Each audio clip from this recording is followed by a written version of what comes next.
Hi friends, welcome to all. இன்றைக்கி ஒரு சூப்பரான ஒரு ஸ்வீட் டிஷ் தாங்க. எப்படி பழம் சொல்லிட்டு பார்க்கலாம். அதுக்கு நான் கோதுமை ரவை ஒரு கப் எடுத்து நெய்யில் வறுத்து 1 கப்பு ரவைக்கு 3 கப்பு தண்ணி விட்டு இந்த மாதிரி நல்லா வேக வச்சு எடுத்துருக்கேன்.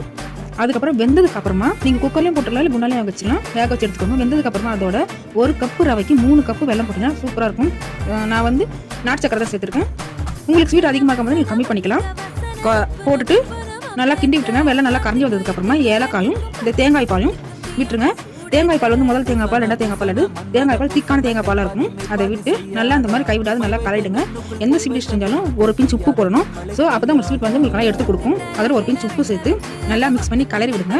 லாஸ்ட்டாக ஒரு 1 to 2 table spoon condensed milk இருந்தால் ஊற்றிட்டு இருக்குங்க. ரொம்பவே க்ரீமியாக டேஸ்டியான ஒரு ரிச்சான ஒரு கோதுமை ரவை பாயாசம் நமக்கு ரெடி. லாஸ்ட்டாக தாளிக்கிறதுக்கு வந்து நெய் ஒரு 2 ஸ்பூன் விட்டு முந்திரி பருப்பு 10 போட்டு பொன்னிறமாக வந்தப்போ தாளிச்சு கொட்டிடுங்க. அவ்வளோதாங்க. ரொம்பவே க்ரீமியாக டேஸ்டியான ஒரு கோதுமை ரவை பாயாசம் ரெடி ஆகிடுச்சு. இது ஹெல்த்தியும் கூட. இது மறக்க